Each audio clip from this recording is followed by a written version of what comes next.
We might as well start talking about Bruno. You guys have any bits? I'm trying to think of like a good bit to start with. I don't know any. It would have to be something about Bruno, but they're all done by now. Someone has beat us to all the good ones, I bet. So what have people not memed to death yet? I'm pretty sure it's done. Yeah, I think it's done.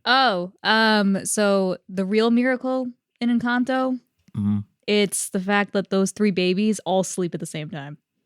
Yes, that's what we've decided. There's no way. There's no way. Yeah, it's also pretty impressive. Really like to think that scene where those people were like riding up on them to, I guess, murder them. Pow. Yeah, I like to think that they were kind of further off, and Pedro, who has his surprise triplets over there, was like, I volunteer. I will slow them down. Like, Pedro, no, they're pretty far back. I think we can. No. I got it, guys. I'll go. You guys keep going. Oh, well, Pedro, I think if we run, we can all make it. No, I don't think so. I'm going to have to die.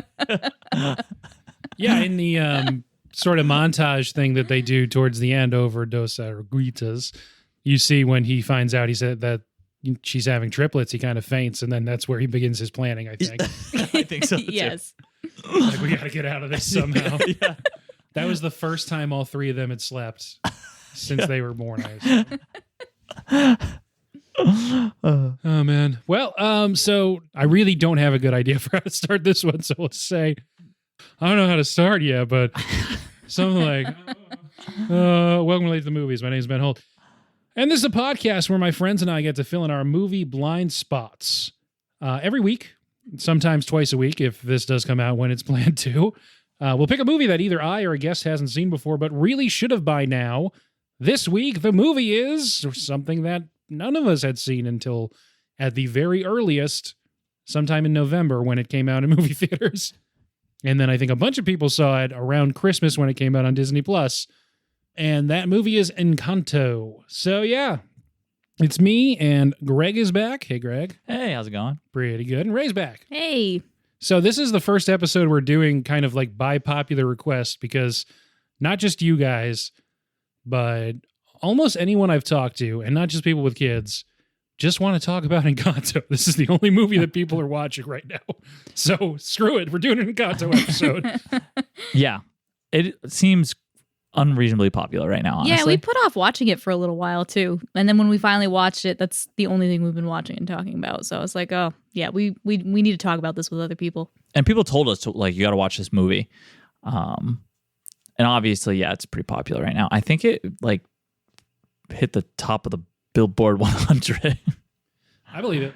Yeah. Yeah. I listened to it on Don't Talk About Bruno on YouTube, and it told me it was like number 3 in music trending. So, jeez. Yeah, I totally believe it. It's like we said, it came out, I think Thanksgiving weekend maybe, but yes, it's a movie that Disney only kept in theaters for about a month and then put it right on Disney Plus in time for Christmas. And that was a very shrewd decision because this is what people watched when they were home for Christmas break. Yeah. I'm assuming anyone with kids, you guys could talk to that more than me, but yeah, probably. That is funny because I hadn't heard of anybody like seeing it before Christmas, honestly. I feel like I've only it had heard already been people out for a talking about month it. technically. But. Yeah. I've only heard people talking about it now. Yeah, pretty much. Yeah, I know it came out and I was thinking like, if I need a movie to go do, that sounds fine. But it wasn't something that I was like, oh, I got to go see. And now, 2 months after its original release date, it's like the only thing people are watching. Yeah. So we definitely put it off for a while too. It was on Disney Plus. We're like, oh, cool.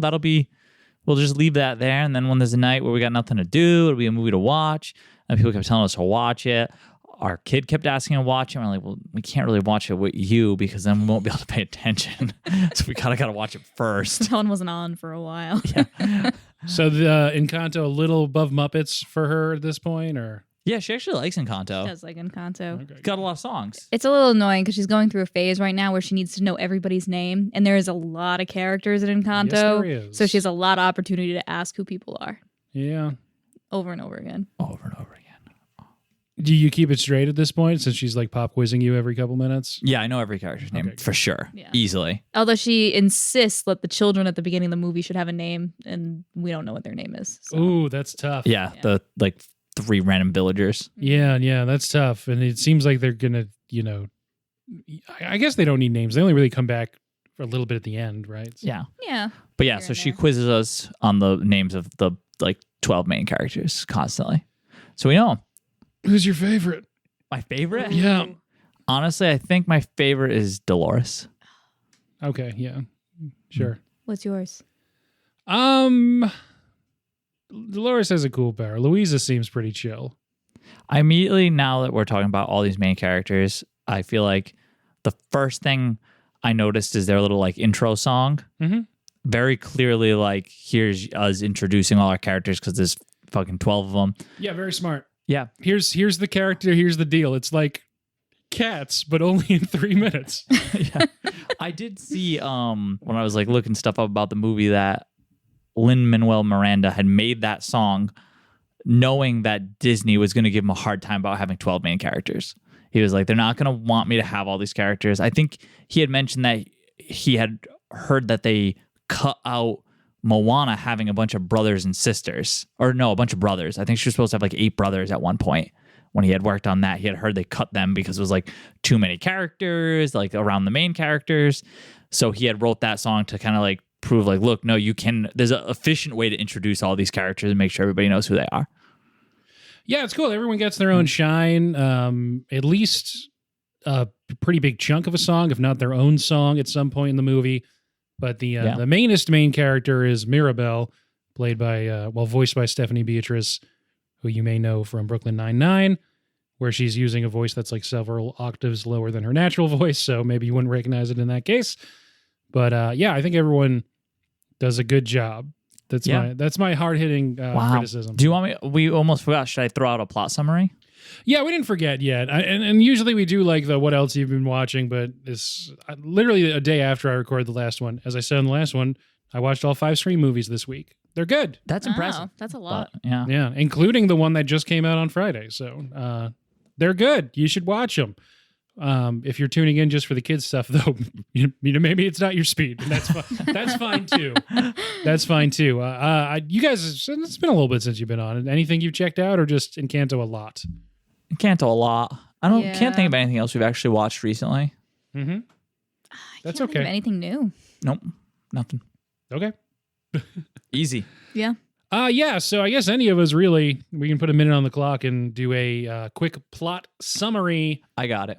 I figured you might. Give me 1 second. I think there's a clock now. A minute's tough. Yeah. Ready? Yep. And go. So Mirabelle is part of this family.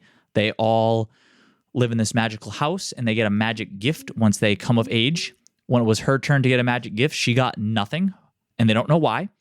Now she's older. She watches her youngest cousin get a gift. She's upset. Their magic house starts to break. They don't know why. She decides she's going to find out why. She doesn't find out why. The house breaks apart. She yells at her grandma about it. They leave. Her grandma says, "Oh, I guess I was a dick to you." And they rebuild the 30 house. seconds. And then that's it, because there's not really any plot or story. Yeah, I figured it wouldn't take you the whole minute. That's fine though. That's a kind of thing that Disney's doing now. We'll get more into the nitty gritty and the granular stuff later. But he didn't miss anything, right? I mean, there's a lot of songs on the way there. There's a lot of songs on the way there. I should have hummed them as you went along. Oh my God. Ben, I'm dying to know, like, just overall your opinion on this movie. Well, like, I don't know if you've heard of this before, but Encanto means charm, and I thought this movie was charming. We didn't set that up at all. Yeah, it's cute. I had a good time. Okay. Yeah. It's I think I'm been having something of an issue connecting with some of these Disney movies lately, and don't say it's because I'm 30. It's and don't have children, but I don't know. It's just like You never had any struggles between you and your abuela? I have not. No. I know a lot of people have, and it's good to. I don't want to be dismissive. I liked it. I thought it was really good, but I just, I don't know. I keep accidentally making it sound very negative, but I like this movie. I think it's good. Okay. I don't know. Yeah. So negative about it. Yeah, I don't know. I'm Wrap up? sorry. Yeah. How about you guys? What was we can do like kind of surface level opinions and then dig in. Okay. Yeah. Ray, you can go first. So I think they did a lot of things really well. The music hit so hard in this movie, like way more than I think other Disney and Pixar movies have lately. Like I've always been a big fan of Moana, and I know that Lin-Manuel Miranda worked on that one, but this one I feel like was, significantly like a few steps up from that. And I think the character design was really cool. Like you could tell they had a lot of fun designing them. They paid a lot of attention to detail with that. Just their powers and how they all worked and how it related to them and all the family members, I think was really cool. So yeah, I don't know. I really connected with this one. I think the music really carried it. So I agree that the music really carried it, but I felt like it fell flat otherwise. I felt like they didn't tell me any story. I really didn't get a story out of this or like any plot. I feel like I need that. That being said, it's a musical and the music is so good and the characters are so good. I think it's still one of Disney's better movies, even though it's missing like a story and plot because the things they did right really do carry them really, really hard. It was also super interesting watching this one as opposed to some of the other ones because you could tell it had like a super strong Broadway influence on it. Like, I don't know. None of the other ones really have that. It's, they're telling a story. Sometimes there's a song thrown in, but this one was really built around the song and the dance. So it was kind of like watching a play. It was. Compared to this, Disney has... Yeah, because there's one set. Yeah. Yeah, they're in the house the whole time. They're in the house the whole time, yeah. I feel like compared to this, Disney doesn't have any other movies at all I would call a musical. Like, this is like a music. Okay, I mean, if we're talking Disney, that's kind of like their thing, though. I know, but like, compared to this, others are not like this. Recently, for sure. Like, I guess. I mean, there's a decent amount of songs in most of their movies, I would say. They are, but I feel like the songs just happen or someone just sings them. Most classic Disney movies are somewhere short of a musical just because the number of songs is usually a little lower. Yeah. I think because like this one kind of like set the bar somewhere else. Like this is like a very clearly like purely a musical. Before this one, I would have said like all those Disney movies were definitely musicals. Now it seems like okay. You're just saying this is kind of like moving the goalposts a little bit. Yeah. Okay, I think I see what you're saying, and I think we're all saying kind of the same thing. Yeah, I feel like this this movie too. All of the songs, or a lot of them, like move the plot forward too. And I feel like that's not always the case with Disney movies. Sometimes there's just songs like, hey, here's a song, it's fun, we're gonna sing. But this, I feel like it needs all its songs. They move it forward. There's almost nothing happens in between the songs. It's just these songs moving things forward. Yeah, and I feel like that's very Broadway-esque. Yeah. Yeah. And before I forget, just because think about stuff that happens in between the songs when she goes into Bruno's room, the tower, and has to climb and stuff, and there's the toucan there. Mm-hmm. That toucan, of course, played by Alan Tudyk. There he is. I didn't even think about looking for where he was.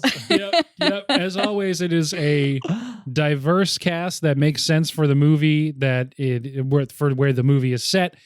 And Alan Tudyk, that is true of this, Raya and the Last Dragon, I think. Yep. And Moana. I am happy because now I'm represented as well. Yeah. And and in the capacity I want to be honest. Yeah, and I was looking at the cast list. I was like, I guess the toucan has, he goes like squawk, and you're like, oh, this guy's gonna be around for a while because that's Alan Tudyk, and it's like, not really. He plays the dumb chicken in Moana, and you're like, it's kind of surprised that they bring in Tudyk just for that, and then this is substantially less. The dumb chicken. Yeah, exactly. So that's your representation. Yeah, pretty accurate. Anyway, Tudyk is He's the champion. He is somehow lifetime employment. He just hangs out wherever Disney does their voice recording. We need you to make some squawking noises for a little bit, Alan. He does a really good job with it. Yeah, the weird animal role is just called. I really want to know like how long he is in like the studio. It's like 2 hours for the whole movie. I noticed the toucan also has a name. Like, why? Yeah, The toucan is not in it very long. I think He's not in it very long. It's not even like he has a relationship with you would know better, the tiny one who can talk to Antonio. animals. Yeah. Yeah. It's not like he has a relationship with Antonio where Antonio expresses that he knows his name. But in the cast list, he is a named character. I honestly, I've seen So that. maybe the leopard would have a name. I've because seen that he's with other, like- riding it and shit. Yeah, but he's not voiced by Alan No, Tudyk for some reason. Why isn't he voiced by I Alex? don't know. I swear, in other Only two birds. movies where they brought Alan Tudyk in to be an animal, they credit his animal with like a name. And now I'm wondering if he's just got that in his contract. Like, I want to pick the name of the Yeah. animal. I mean, for real, it probably is like a crediting issue. It's probably if you're playing a character that isn't named, I imagine you get compensated much less. Huh. Um, He has to like pick it to get into character. yeah. I need to get into Pico's mind. Pico the toucan's mind. All right, so there's the Tudyk tangent. Yeah, I think the music's great in this, and Lin-Manuel Miranda obviously constantly right on the edge for me of being substantially overexposed. And for some reason, as cringy as I find him at times, I do enjoy the stuff that he does usually. And in spite of myself, and it not being like, second term Obama, everyone loves Hamilton brain, I'm just still like the last couple things he's done, I really like. I don't know why. I thought Tick, Tick, Boom was great. That was his directorial debut. And I think the music in this is really good too. I didn't check out Vivo this year, which I guess he haven't. also did. And then In the Heights I thought was really good. He didn't direct that, but he obviously wrote the original that they were in. Yeah. I'm really curious as to like exactly how much of his involvement was in this film, just because of how important all the music is to it. Because like, for instance, we know he did the songs for Moana, but it seems like he didn't have any involvement in Moana other than like he wrote those songs. But with this, it seems like he had more than that, than just like, I don't think they just called him up. It was like, hey, we need a couple songs kind of thing. It seems like he was like really involved in this project. Yeah, and he's kind of been at the forefront for publicity since the movie came out, and you can see a lot of stuff that really centers him and his ideas for what they wanted to express through the music. And like you said, so much of the plot happens in the music, so he's very involved on that end. And in bringing in the actual, not that other people aren't musicians, but like the non-character singing parts, which I think is at the party and then towards the end with Dos Araguitas. Those are both like actual Colombian famous singer people. I knew the Caterpillar song was in the end. Yes. Yeah, let's call it the Capital Song. Yeah, I can't. I don't want to. I'm just going to pronounce it horribly. So Yeah. We should maybe at the top we'll put a disclaimer. I'm not trying to be racist. I think you did it right. I have Actually, a very specific accent, and I can't do anything about it. And I apologize.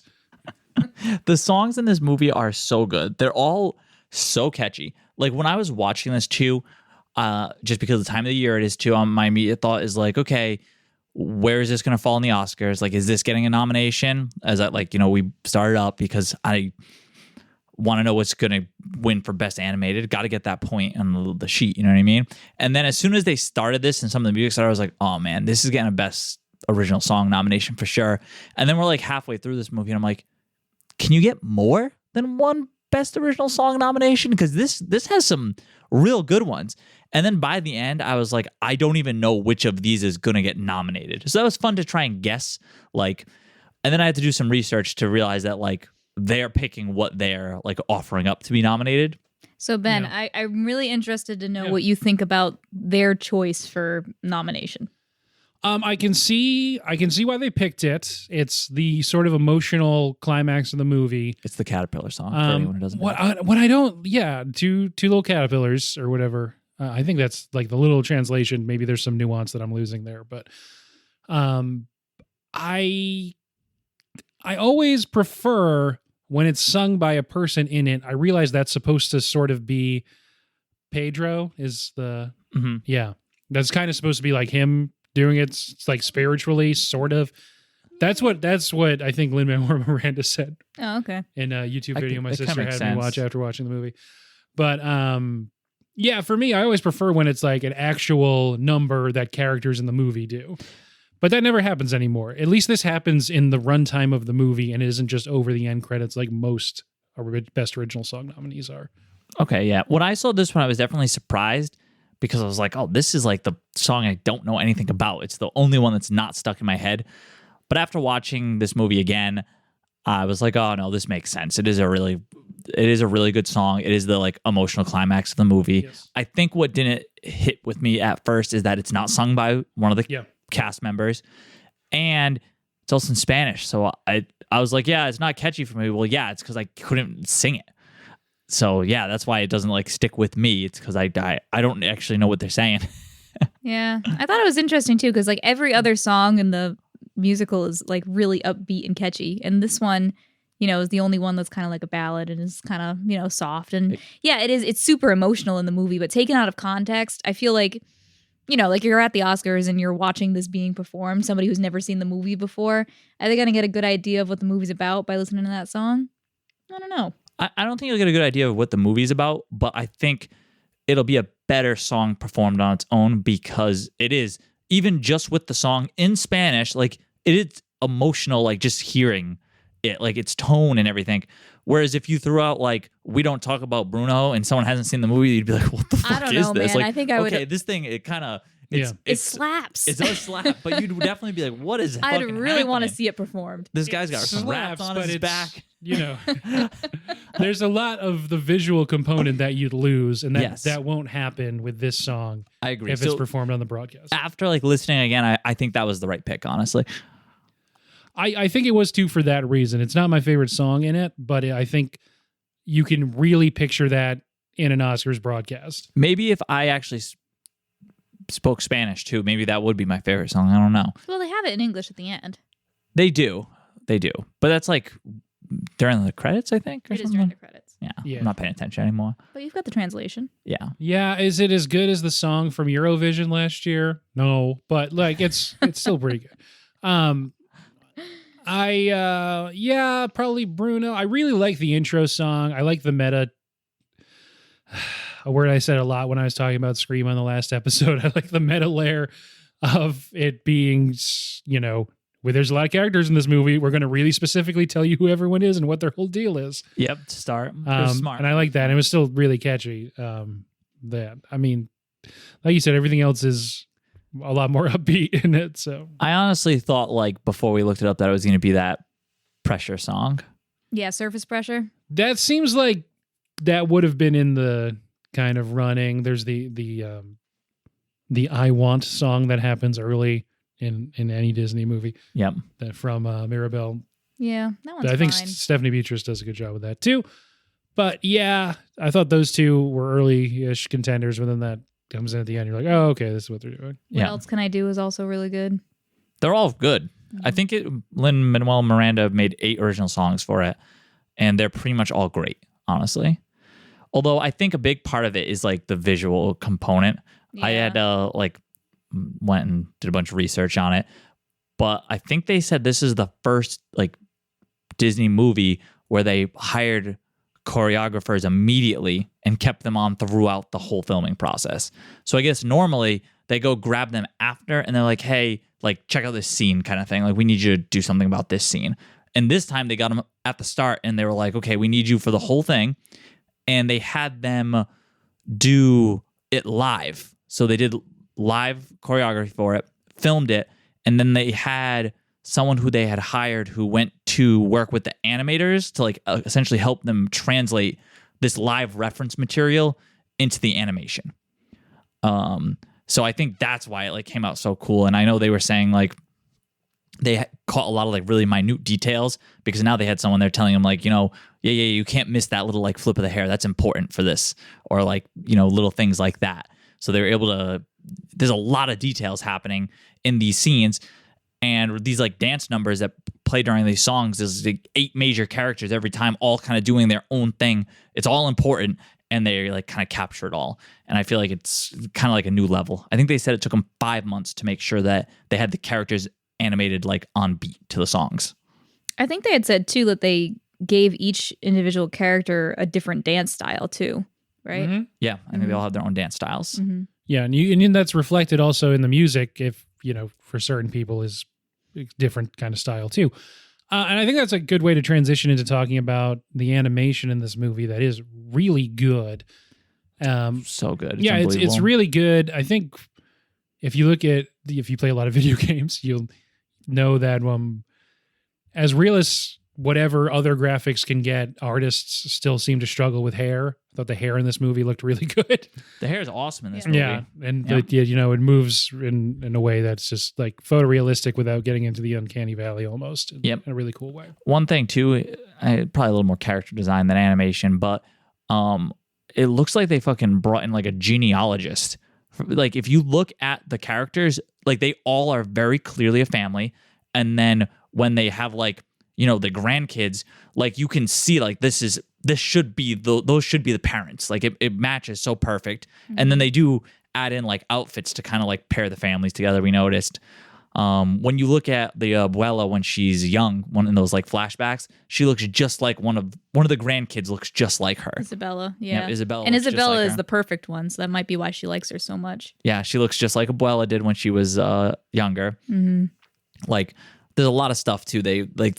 I don't know. There's just a lot of attention to detail. And as I was watching it, I assumed that's thematically what they were going to do, because in the prophecy where it seems like Mirabella and Isabella have to like hug, I was figuring like, oh, that must actually be the grandma, right? I thought that too. Yeah. And so it's like, oh yeah, and then they look like each other. So yeah, that's probably what it was more getting at. Yeah. I like that they don't put too fine a point on that there's a little ambiguity still. Yeah. They just did a real good job. The animation though, especially too, like I said, for these dance numbers, like it does not work if all these characters aren't like on beat. And especially for like we don't talk about Bruno song, they're all dancing their unique dance styles like at the same time, especially at the end when they're all like singing their own song and it all like overlaps in a way that it like just sounds awesome. They're also doing like a dance number the whole time. They're like setting the table and dancing and stuff.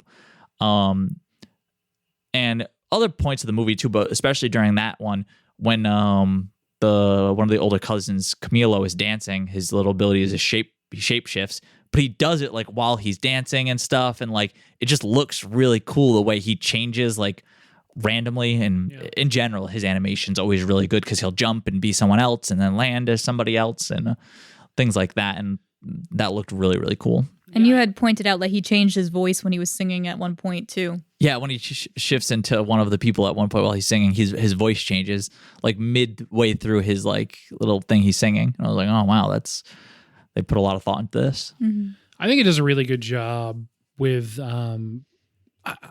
There's so many different styles of animation, obviously, and different methods for how people have tried to interpret animation that people actually want to look at into computer animation. And it took a while, but they move like so fluidly, but without making it feel creepy. Yeah. Which is a thing that can absolutely happen. I saw the person they had hired to do like the choreography and then like work with the animators to make sure everything was right. They had like a little quote of them talking about how they were like a little nervous at first when they went to the animators because they're like, they didn't know a lot about animation. So they weren't sure like how much they could push it essentially and tell them like, oh no, that has to be a little different. They said they were watching like one of the heads of animation, like looking at a character and being like, no, Isabella's leg has to be, it can't be turned like that. It's got to be turned a little more. And they were like, oh, okay, cool. Yeah, they can see everything. They can do a lot. Yeah. And that's when they realized like, okay, yeah, we can be like really nitpicky about this kind of stuff. And it's like little things like that, like someone's legs like turned at a little bit of a weird angle and you don't think much of it. But if you see it as like a viewer, you're going to be like, oh, something just, you would never notice it, but you do just have that feeling that something's not right. And you never get anything like that with this movie. Everything just like, it seems so natural and perfect the way that's a big part of like art, especially like fine art too, is that fine artists know anatomy really well. So like you could be looking at a picture and you just have a feeling that something's not quite right. And it's because like the arm is actually like 1/3 too long or something like that. Like that's something that's, if you're a really good artist, it's something you pay attention to. There's the series of Robert Zemeckis movies that he made entirely in mocap, which from that you might not recognize it, but by name you would. He did the Polar Express movie, the Beowulf movie, and the Jim Carrey Christmas Carol movie. Mm-hmm.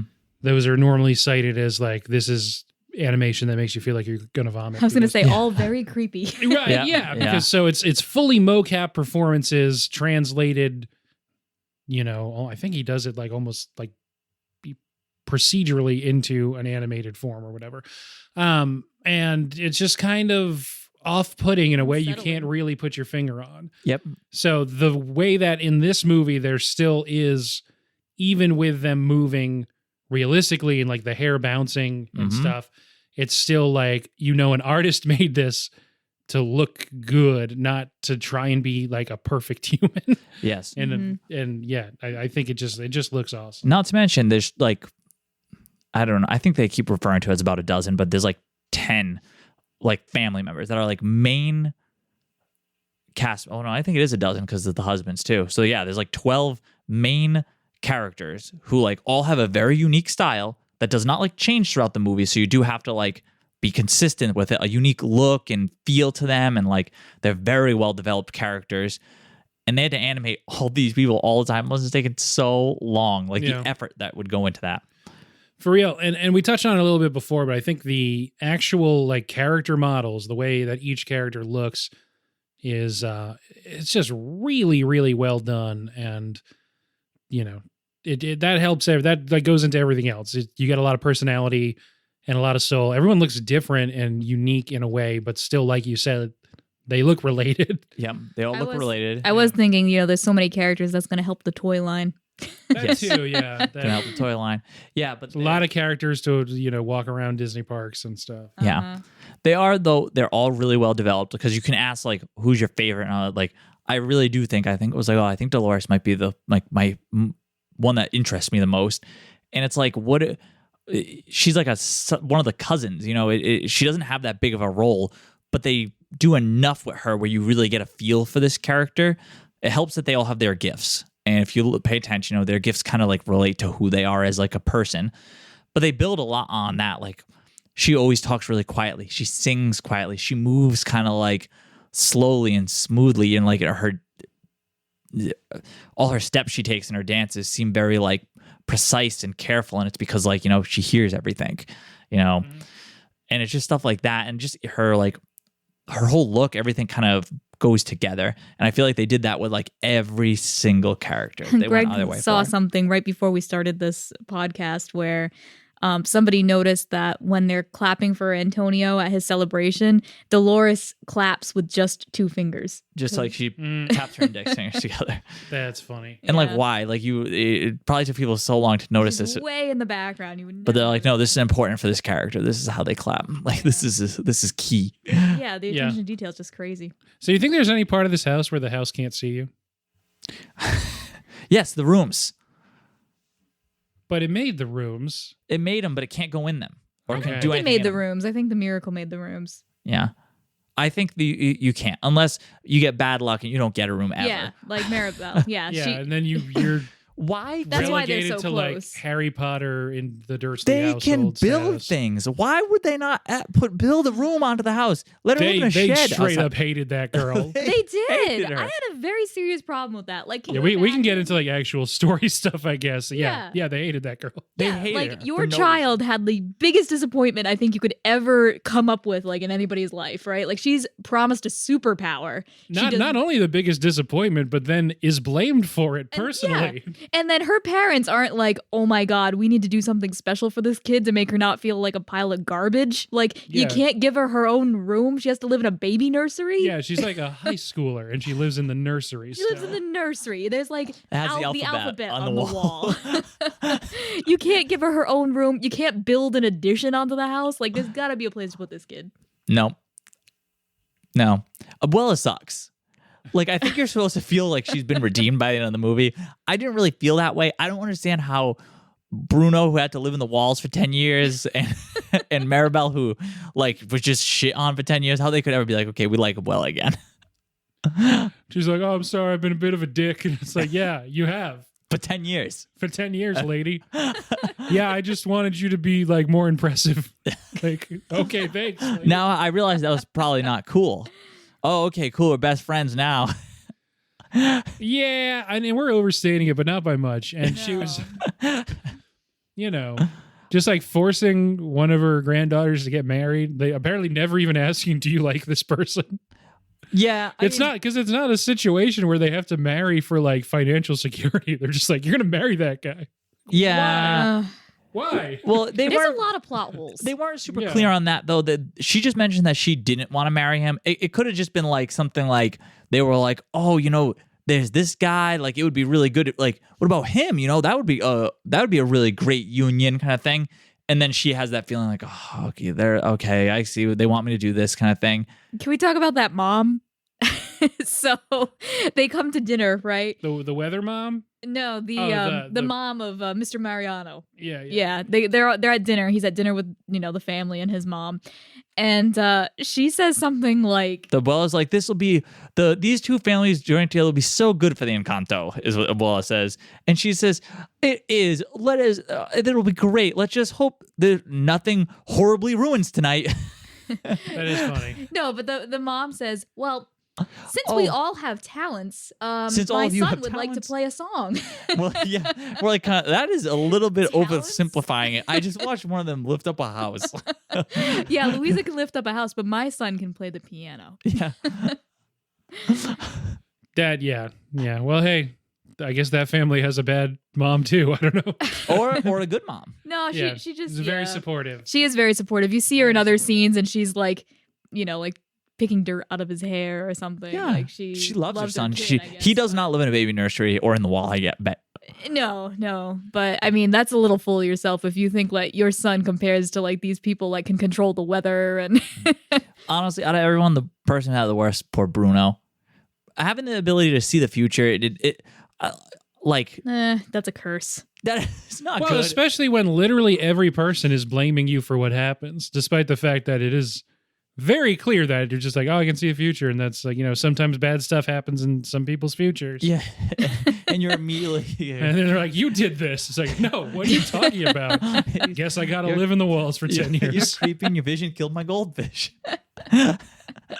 We also like that all of his visions, like all the bad stuff he predicts, is very mild because it's a kid's movie. So it's like someone's goldfish dies, someone else gets fat, someone loses their hair. And it's clear that he can't actually give out like real bad visions because like it is still a kid's movie, you know what I mean? So that's was their like bad visions. Yeah. They shouldn't have got their powers back at the end, right? No. I don't know. I'm so confused. Like I think it's sort of like about like the royals just like sucking money out of the British economy for no reason. Like they don't do anything. Yeah. They don't provide a service. Mm-hmm. So I think it's about that. Okay. So it's too bad that they got restored at the end. Well, they do something though. They do a lot of work. Yeah, well, Yeah. just pick one place for the church, and then like, you don't have to ever move it every other day. Could you reroute the river? Like, Put a I lock on the just barn so did. the Like, what are you donkeys don't talking get out. about? Yeah. Lock the gate. The donkeys don't need to be out all the time. Oh, so you think it's more of like well, did Brad Bird direct this? No, he didn't. Nope. He's Pixar. So I guess there's not an Ayn Rand overtone. But if these people stopped relying on these superheroes so much, they would just figure out how to lock their damn donkey gate. Yeah. So you think that's the point of the movie? No, I don't know. They didn't give a lot of we don't know the point of the movie. These people No, are the- coddling the the point of the people movie of is this that- random valley in Definitely Colombia. something with like intergenerational trauma because Yeah. like the event that like reconciles everything is Maribel realizing that her grandmother's an asshole because her grandmother's life was horrible. And like she had to flee and watch her husband be murdered and then like try to pick up the pieces with her triplets. Yeah, there are messages, but the story is not right. They're missing lots of pieces. Like Greg said that, Lin-Manuel Miranda was like, I'm going to show you that we can have 12 main characters and we're not going to lose the plot. Because that's what in Moana, they're like, we're going to cut out all these brothers because we want to focus on the plot. Well, I don't think he succeeded because we don't have a plot really, We have these really great characters and these really great songs, but I feel like there's so many questions that are just... It's a really good adventure story for today because no one leaves the house. Yeah, that's true. I think the thing that upsets me is the characters are great. Those songs I think are like the best songs I've heard in a Disney movie. The whole song scenes are all incredible of them like dancing and all that. Like Aladdin has good songs too. Like, what are we talking about here?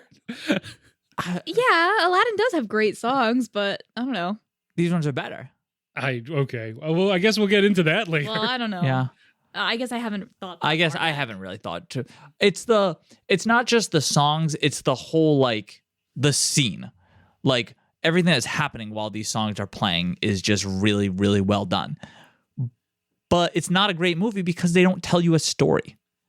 If they had just like, and they had like so many like things they were laying out where I was like, they could have put together a really good story, I feel like, especially like the whole thing, you know, Bruno disappeared. He had seen something that made him like leave. I was like, oh, this could be anything. You know what I mean? And then them kind of hinting at like, is Bruno going to be the villain? Like, you don't know.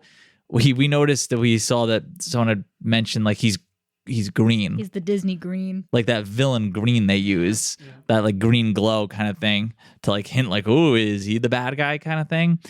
They really set up like this guy's going to be a real weirdo at the very least. Yeah. So I like the payoff that it was John Leguizamo playing him. Yeah, he was a real weirdo, but I did like that they made him very superstitious. Yeah. So that was kind of like That's funny. more character development, though. Yeah. I like the little like personalities that he has to swap, like code great. switch into because Yes. like one guy does The spackle. just one guy mixes the spackle. Yeah. Yeah. Awesome. His real gift was acting. Yeah. So I give it a little bit more credit than you do story wise. It's definitely a sort of more modern plot structure in the sense of it's not like a hero's journey necessarily. She does have to like accomplish a thing and kind of go on a journey, but the journey is these people should have been in therapy and like learn communication skills.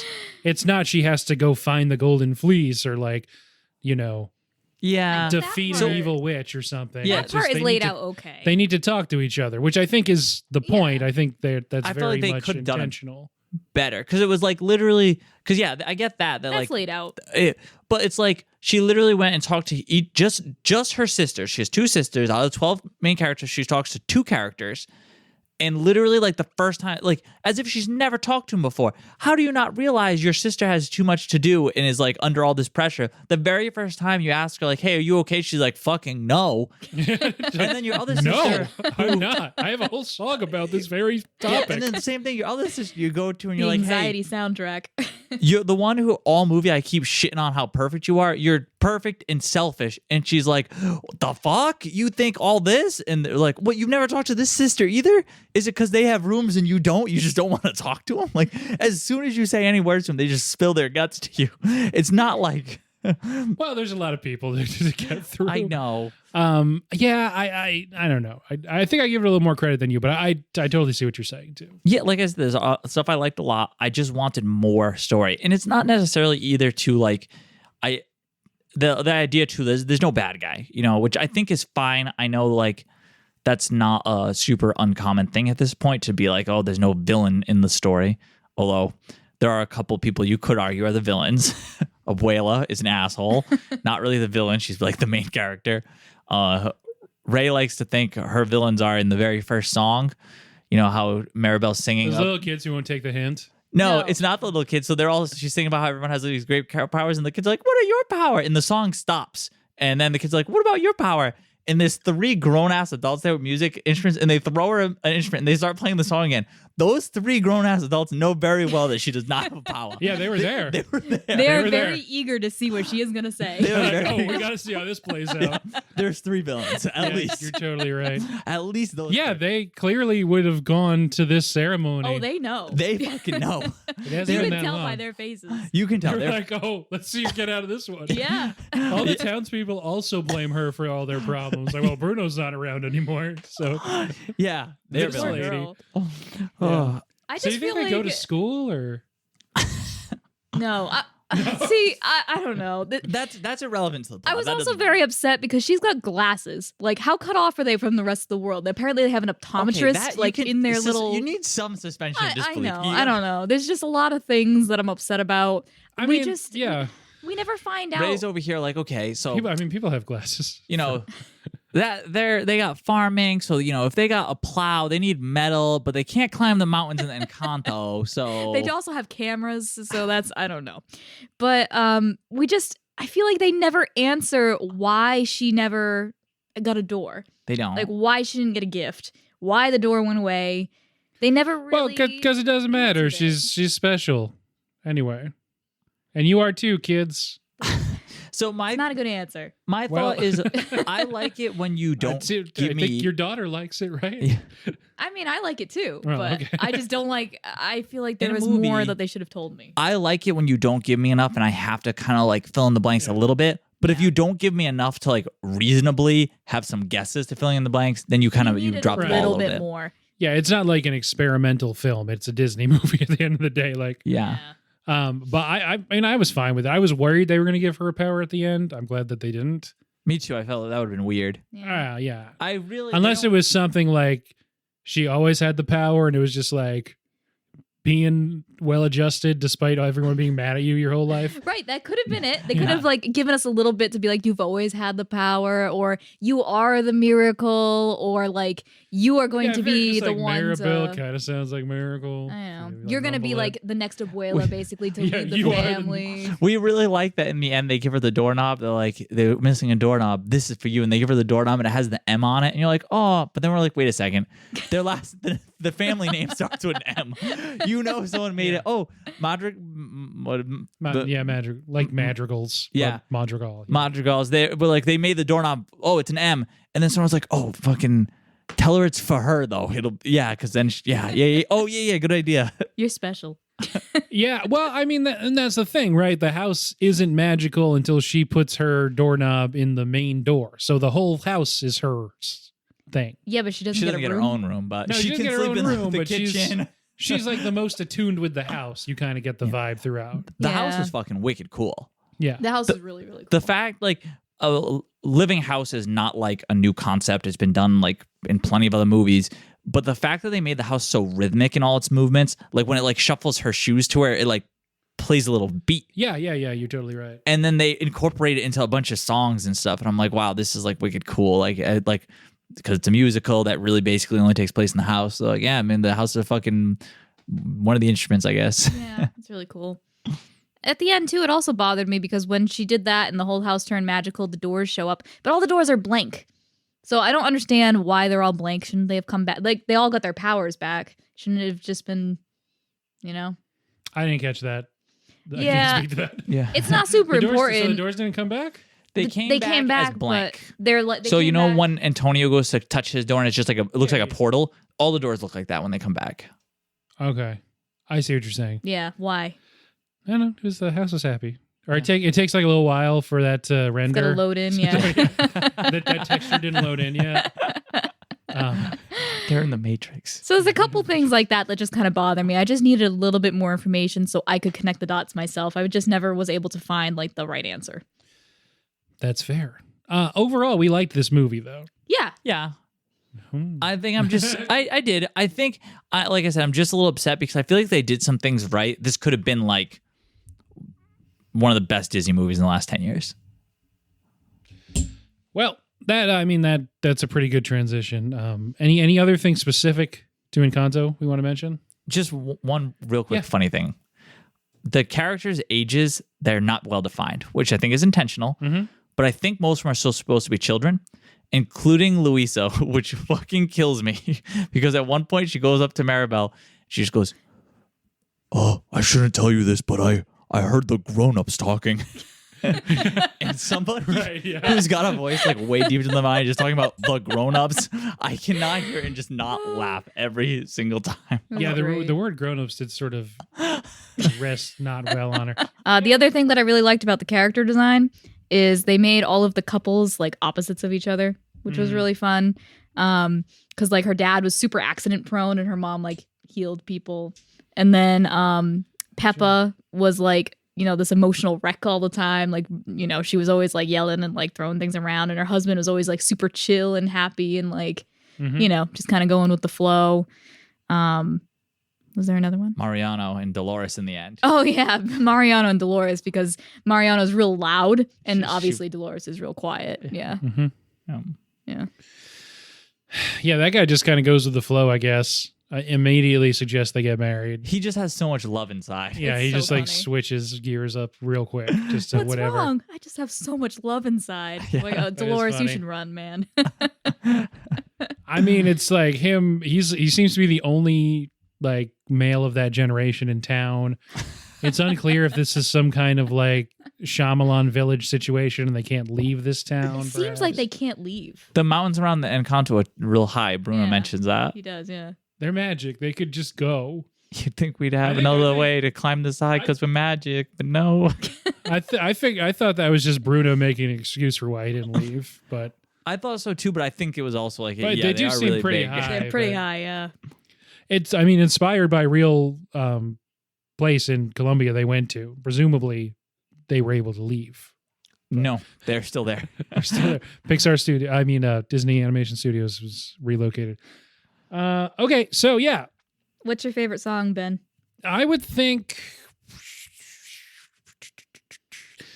So, including the visuals, I think Surface Pressure is the most sort of traditional. There's things happening and the characters are going somewhere in it. But yeah. I mean, We Don't Talk About Bruno is really fun. It's just fun. It is. It's really I like fun. the opening song a lot too. Yeah, they're all real good. Those would be my picks, probably. Yeah. How about you guys?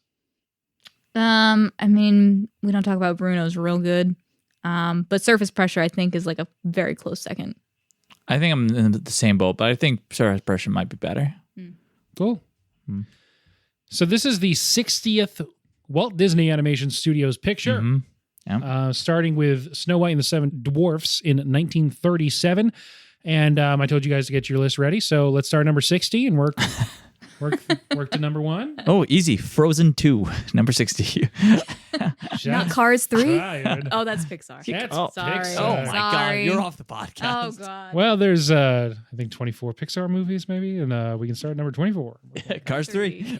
That sounds about right. Okay, yeah, so I did mention to you guys before that I was curious to talk about sort of overall trends in Disney animation and animation in general. In the last 10 years-ish, they've been trying to get to, or I mean, maybe this is all, it's not like I've asked Mickey personally, but it seems like this is what Disney's trying to do, because he won't return my calls. And trying to get to a place where it's more of this kind of structure, right? And this is probably their best attempt at it, that there isn't a villain in this movie. There's not even really someone who is like an antagonist. There's No. disagreements, there's some bickering, sure, but it's more of like an emotional sort of introspective thing, and about better communications within your family, and then Yeah. like you said, generational trauma. But hey, so yeah, I'm just curious.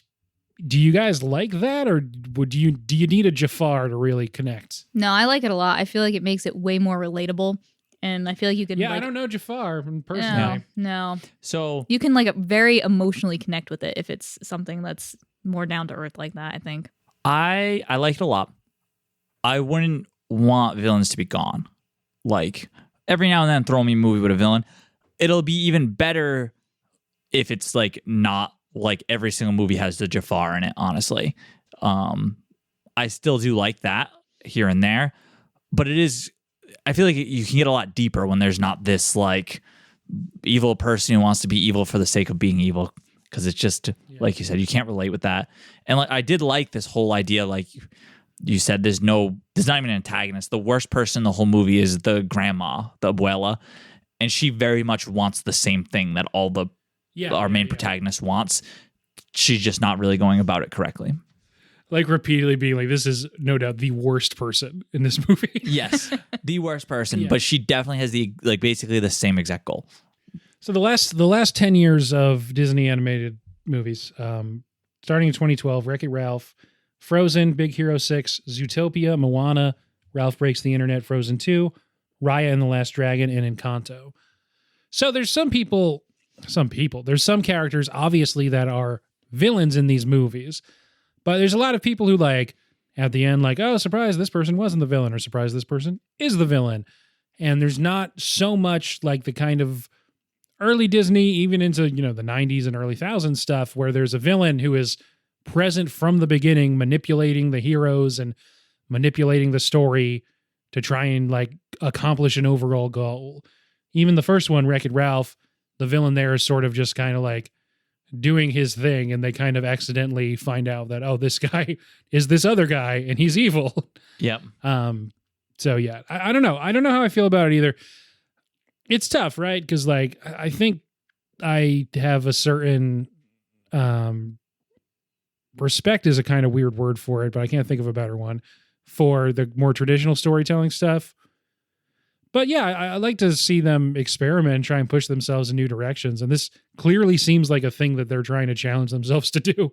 Yeah, I like checking out stuff that's kind of new and different. So it's pretty cool. Like I said, I do like it when there is villains though. Out of that like list you read, I think my favorite movie out of all those is Wreck-It Ralph.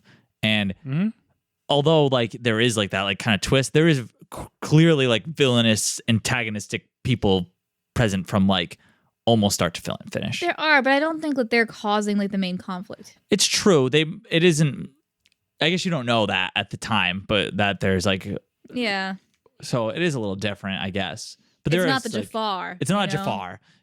No. Right. Or It's not Ursula. Or, Yeah, for sure. French peasants in Beauty and the Beast. Those guys are dicks. Sorry, Gaston's the villain in there. Yeah. But even he's more of like an incidental villain, I guess. He's more of an opportunist who sees like an easy murder as his ticket to marriage. I always thought he was the hero. That seems pretty evil. That seems pretty evil, but he's not like, ooh, I'm going to send Belle to the woods and then this will work out in my favor somehow. He kind of just stumbles into it. I'm really sad that the viewers of this podcast are going to miss out on your evil villain hand gesture you do. Oh, yeah. The little like finger tapping. Yeah, that's just straight Gaston. Yeah. 100% Gaston. Yep. No doubt. But yeah, no, exactly. Scar in Lion King, we mentioned, Yeah, I do. It was good when there was literally a character that just like was the evil witch. Yeah. I missed that. I do like something new. Like I said, It though, just makes it more complex, and I like It watching does. complex movies, I don't think I'll ever not like movies that do have villains or anything, though. Another one of the ones out on that list that I think I really liked, well, I think it was on that list, Big Hero 6. Mm-hmm. And this is a very much, It's I on guess that list. you don't know who the villain is, but That's true. a villain shows up pretty early, who's just like, this is a villain. And I love that movie. Mm-hmm. Yeah, Zootopia, it's the mafia and racism, I think. And sheep. Cheap. I wonder what that's a metaphor for. Could be And anything. bureaucracy, I think. Maybe. I think that movie aged okay, honestly. Even with everything that happens. You know what I mean? Like, I don't know. it's like not, it could have aged a lot worse than what it did. Yeah. Yeah, so I'm really curious because I have a kind of sneaking suspicion that I might have warmer feelings about Disney movies in the last 10 years than Pixar. So we ranked, like, we thought of our list of what are the best Disney movies out of the last 10 years and the best Pixar movies are separately. After looking at them, I think we kind of came to the same conclusion that I think it's pretty close, honestly, but I think Disney has like done better, honestly, in the last 10 years than Pixar has. But Certainly with like cultural penetration too. Yes. Which I could do have thought of think- a different word. like the Pixar movies I like the most, I think are probably better than the Disney movies I like the most. I would Yes. I would certainly agree. And I think still, although those Disney movies are better, I feel like Pixar does a better job at like really reaching you emotionally. I feel like the Disney movies, while they're like fun and I enjoy them, they don't really reach you at like an emotional level. And Pixar's real I'm good not at sitting that. there crying for 20 minutes. Yeah. I was also kind of upset because I was looking at the list and I was like, oh, Pixar movies, this is going to be kind of difficult. But they've been doing this for like 30 years, and like the first one that Toy Story is the first one that came out. Toy Story still holds up, and it's like, well, I can't put Toy Story in this list, like Up was more than 10 years ago, Monsters Inc. was more than 10 years ago, and those are all awesome movies, and they still are. I feel like Disney honestly really started turning around in the last like 10 years. They did, because I was Yes. looking like So that's why I made that cut. I Yeah. think Yeah. Wreck-It Ralph is what I would say is. the only one that didn't really make it that should have been in here was probably Tangled, and then before that, Yeah, but then I have to was- say 12 years. and Yeah, it's no, I stupid. know, but and then Bolt was before that, and our daughter's been kind of into Bolt, and Bolt sucks. it's just not good. Yeah, It is not good. I don't know much about Bolt. I'll No. Not be good. honest about it. But Tangled's good. We did remember seeing Tangled like in theaters and being like, "Wow, this is Yeah. like could be a Pixar movie." This We one's, did. like- We said that. Yeah. So I think that's when they really started turning Yeah. around. They actually had some competition with Pixar for making like these incredible movies. So yeah, you're saying turning around, and so this is what I'm really always fascinated by. Disney has that absolute golden age into the 90s, and then that tails off depending on who you ask. At the end of the 90s, they have Tarzan, maybe it's there. They go, yeah, Hercules, Mulan, Tarzan. Then you probably say it's over. They go the remake of Fantasia, then Dinosaur, Emperor's New Groove, and we're into bomb territory. Atlantis, Lilo and Stitch, people like. Yeah, that's I'm a good one one. of those people. I love I Lilo and Stitch, love it. actually. Yeah. Okay, so here's where they're really in the wilderness. Lilo and Stitch is 2002, and up until, let's say, Tangled 2010, they go Treasure Planet, Brother Bear, Home on the Range, Chicken Little, Meet the Robinsons, Bolt. Princess and the Frog is maybe where they get their mojo back finally. Princess and the Frog, they just were like, oh man, this CGI thing is not working. We gotta Right, let's go yeah. back to our roots. I remember it being Yeah. marketed as like, you guys liked this, right? Yeah, Yeah. exactly. And I do like Princess and the Frog. Yeah. And I like some of those movies too. I think Treasure Planet's really underrated. But I could not tell you much about Brother Bear, Home on the Range, or Chicken Little, Meet the Robinsons, or Bolt. I can tell you Bolt's not very good. And I'm sorry for those of you who are yelling at your podcast player, but I just feel like, those aren't really the movies that are hitting. So that's 2002 to 2010. Meanwhile, Pixar, 2002 to 2010, goes Finding Nemo, Incredibles, Cars, Ratatouille, Wall-E, Up, Toy Story 3. Fucking killing it. So, Holy shit. so, Fucking straight fire. so just like choke slamming the Disney side of the stuff. The worst, Poor worst- Mickey. Yeah. Guys, come on. The worst movie in Lay there. off. Oh, Jesus Christ. The worst movie in there. It's probably Ratatouille, and Ratatouille's good. I think Ratatouille might be the best movie in there, but I love Ratatouille. I think but it's that's underrated. that's but- not in the range we had to rank. Yeah, No, we're no. not ranking those. That would be hard to rank though, because I those think are when I think you'd be hard pressed to find someone using those time ranges in those movies to say, "Oh, those Disney movies are better than those Pixar movies." Exactly. But in the last 10 years, There's Oh, at it's least There's an close. argument. competition. There's yeah. at least an argument. like I said, I think overall it might be Disney, but like I said, the Pixar top ones I think are better. Yeah. And both of them, they're having in the last like 10 years, I feel like are not doing hot on sequels for the most part. Yeah. When they drop a sequel, I'm like, this is like one of your worst ones. There are some. I mean, they're not terrible. Like if you were to compare The them Disney to like ones are. other franchises, but like Pixar, The Incredibles 2 was good, but is it as good as like the originals that they've come out with? No, but I really like Incredibles too. I do too. Yeah, I but think I just love Bob Odenkirk. Yeah, I think it suffers because it's a Pixar movie, and it's like I do like Incredibles 2, but they make better ones. The Disney ones in the last 10 years, surprise, my list, the bottom two are Frozen 2 and Wreck-It Ralph 2. Those are not good movies. I don't know if you've seen either. 50% agree with you. But you want to get into the list now? So the point being, Disney didn't own Pixar until like 2006. And while Disney was putting out like their worst received movies in a couple decades, Pixar was winning Oscars. And, the price probably went up. And Steve Jobs, Michael Eisner hated each other. Michael Eisner gets bounced. Bob Iger comes in.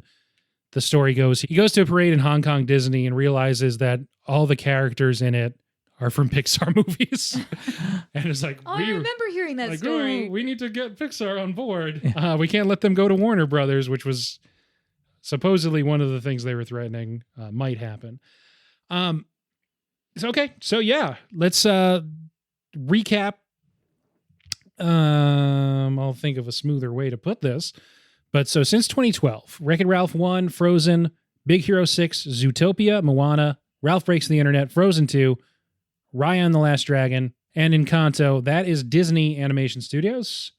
Pixar, and this is a lot to keep track of, so I apologize, but hey, since 2012 is Brave, Monsters University, Inside Out, Good Dinosaur, Finding Dory, Cars 3, Coco, Incredibles 2, Toy Story 4, Onward, Soul, and Luca.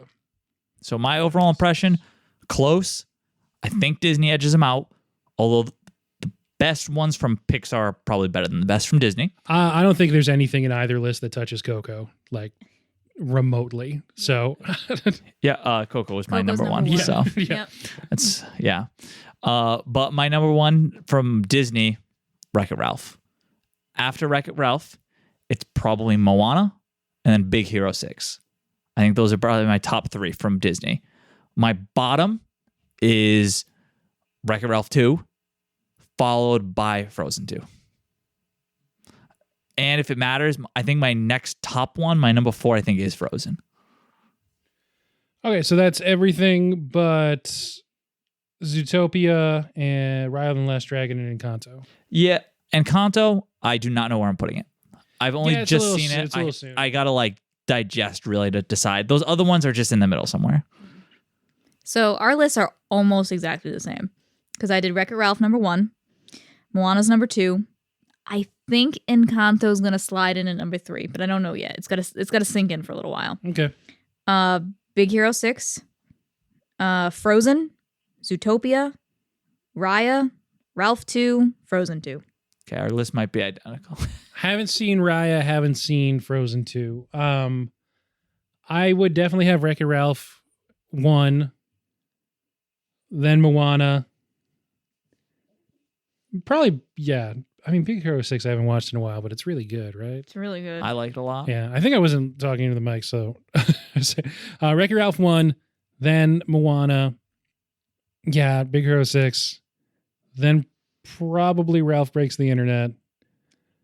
I'm not going to rank Encanto either. So, yeah, that just leaves Zootopia. I think Encanto will be somewhere in the middle there. Okay, yeah. Maybe 4, maybe 3-ish. You guys seem to really dislike Frozen 2. Yeah. Yeah. Where's Frozen on your list? Did you put it somewhere? Oh, I guess I didn't. Is that It's just the not middle my somewhere? thing. So It's not my thing. Frozen is I don't want to build a snowman. yeah. So Frozen is a weird one for me because it feels weird to like put it anywhere near the top of your list because it's like a movie that is absolutely just adored by 4-year-old girls. But I remember when it came out, I was like, the songs are real good. I was like, the animation was real good, especially the way they animated the snow and stuff. It had like a fairly like unique plot at the time for like a Disney movie. And I was like, oh, they kind of hit all the boxes with this one, really. I think it was way overhyped. Like, it's not like they did anything really new. I think a lot of people were like, oh, this plot is like something they've never done before. It's like, no, they've done this before. It's just like not their typical like structure, really. Frozen 2 was garbage. It's their first princess movie when it comes out since Princess and the Frog, right? And then before that, the last princess movie, if you count Mulan, that's like a full, like what, almost 15 years before that. So Yeah, I think people liked it. So it because, had been a while, and it's kind of like a back to basicsy type thing with a twist for Disney. Yeah, I think people liked it too because they're like, oh, the princess doesn't need a guy. Like that's the first time they've done that, and I'm like, no, that is not the first time they've done that. But it is nice when they do that. Yeah. Yeah, it is. Yeah, I think Frozen's fine. I don't hate any of these movies. Yeah. Maybe I would hate Frozen too. It's really bad. How good is Wreck-It Ralph though? Oh man. So It's good. awesome. Incredible. Honestly, It's almost a perfect movie. I was gonna say where it's like it really is. So it could good. be perfect. Yeah, I would have. So if Wreck-It Ralph 1 is number 1 on the Disney list, off the top of my head, we'll get more into Pixar when we do Pixar. Much as I like it, I probably have. If we're just going back to 2012, Coco is definitely over it. And then ones I'd have to think hard about. I really liked Soul. Luca's grown on me. Inside Out. Those are probably the ones that I would maybe consider putting over Wreck-It Ralph. I don't know if I would. I'm just saying that would be the mix. I agree with that. I'd throw Onward into that too. Same. Yeah, Big fan of Onward. Dad Pants, the Dad movie, Pants. Love Dad Pants. Our kid, until she learned the name, called it Dad Pants. right? And I also really like Ralph Breaks the Internet, and I guess you guys don't. We don't. It's fine. Like when you watch it and it's okay. I think it's gonna age really bad. I think it's going to age really poorly. Really bad. So bad. So Age bad. so bad. I think that's my big problem with it, is that they do a lot of like, pop culture kind of like references in it, and that's kind of what it's like. Some of the humor is built on. Yeah, so it just felt kind of weird. Yeah, that one didn't. We also don't like that it's like the opposite story of the first one. It is. Which is really weird. The first one's about how like you don't abandon your game and like that caused all these problems. And the next one is like she's decided she is going to leave her game to go be in a new game because she likes it better. So yeah, my initial vibe, even as I was watching it, was a little bit of disappointment because I really liked the video game stuff, and that seemed like a really fertile ground for them to play in and have a lot of jokes and stuff. And like, oh, there's Qbert, that's funny. And then for it to be like the internet now, it's like, okay, well, that's not exactly what we were doing before. Yeah. And it was kind of, I think they kind of minimized Fix-It Felix a lot, and that was he's like a pretty main character in the first movie. That was kind of sad. Yeah, he's a good character too. him- Calhoun is Calhoun fun. too. I like Calhoun, and she's just not like she's Right. barely in it. They're like barely in it, which is fine. They have a lot of other stuff to do. The vision of the internet as a bunch of places that you have to go do like errands at. That was kind of fun, and I liked the little avatar things, walking Yeah. around, and that was cute. Like I said, I ranked it like second to last in my list, but it is not like I absolutely like think this is the worst movie that's ever been made or anything, because Disney has had a good 10 years. Like those movies that are above it, they're all good. You know what I mean? Yeah. The only thing on the list that I'm like, this is just a steaming pile of garbage, just Frozen 2 is just horrible. I did not like. It was horrible. It was awful. Okay. Yeah, I haven't seen it, and I don't feel like I need to. You don't. Might need to revisit Big Hero 6 because I don't really remember a lot about it.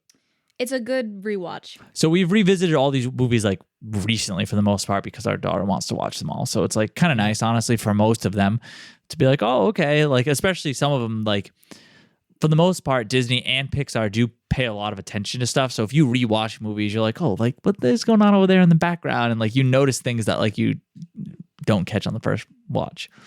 Yeah. So that's probably a good place to wrap that stuff up. For looking ahead to Best Animated Feature in the Oscars, the three big ones this year, and then a fourth with an asterisk, are Encanto, Mitchell's vs. the Machines, Luca. Oh, yeah. Big from dint of this is the Disney one, this is the Lord and Miller one, and this is the Pixar one.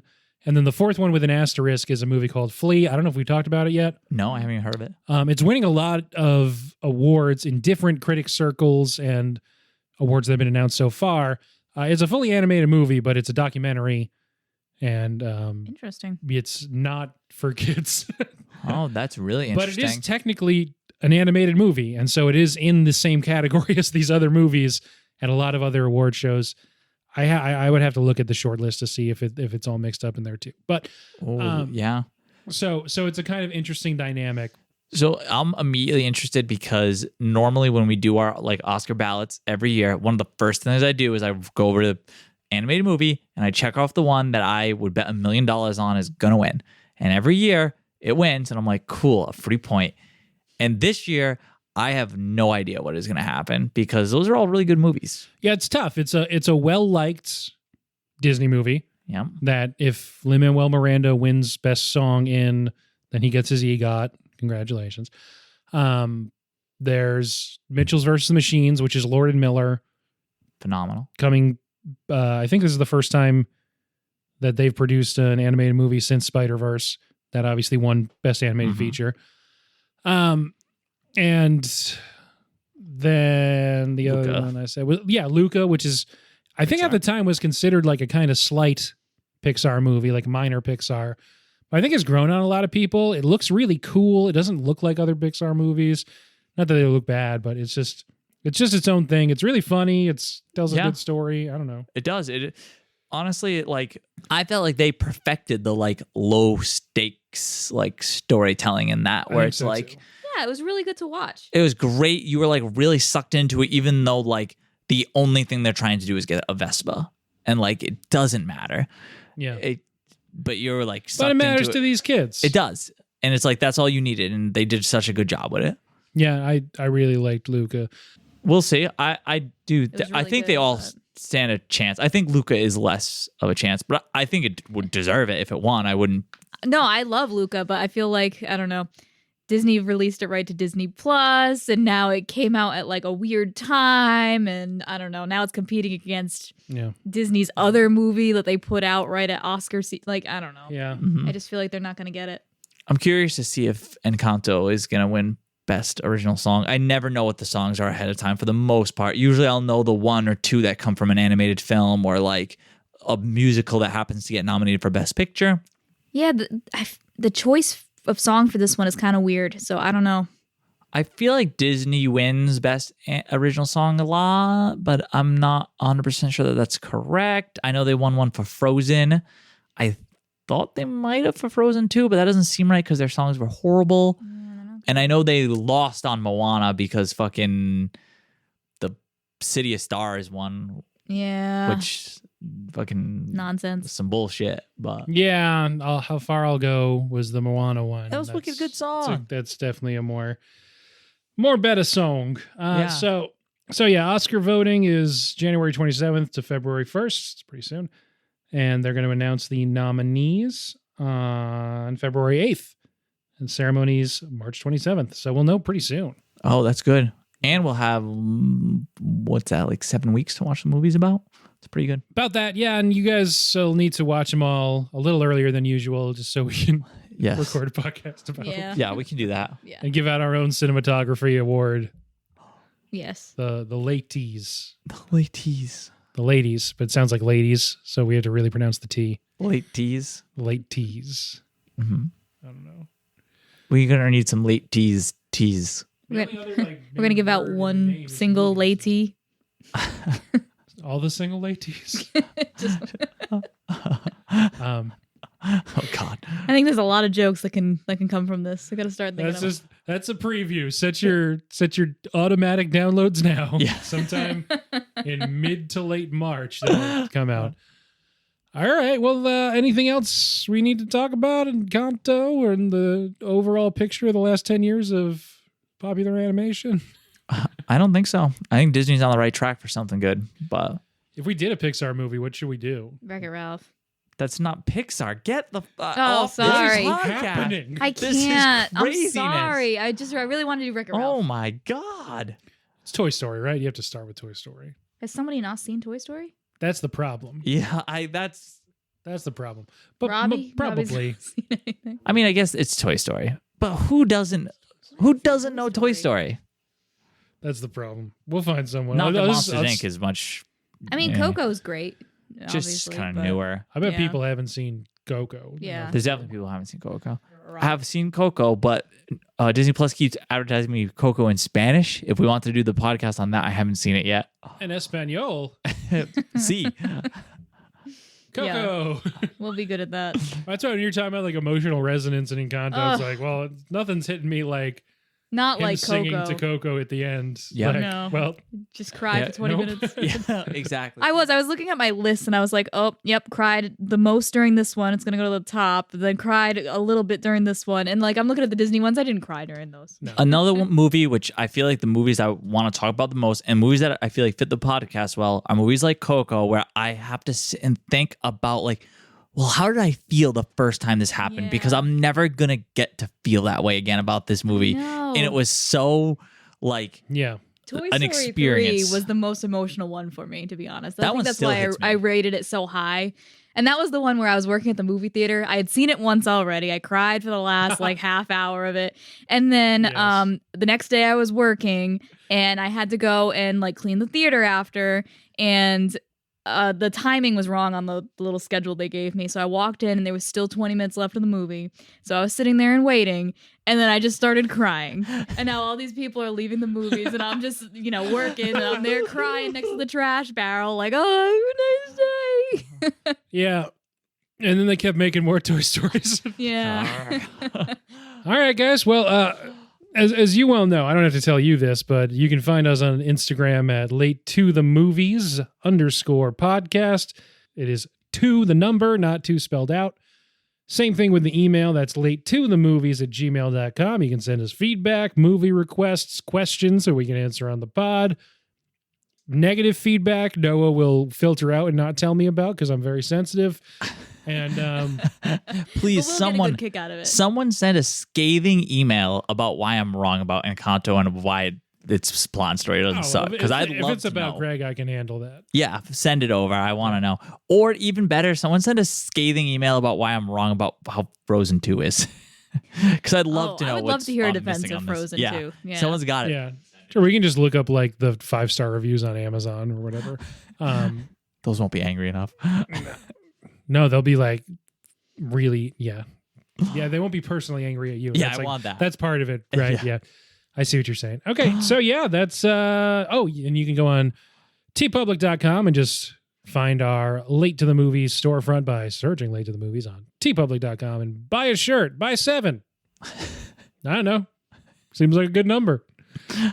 Thanks for being on the podcast, guys. Oh, yeah. Thanks for having us, Thanks. man. Anytime.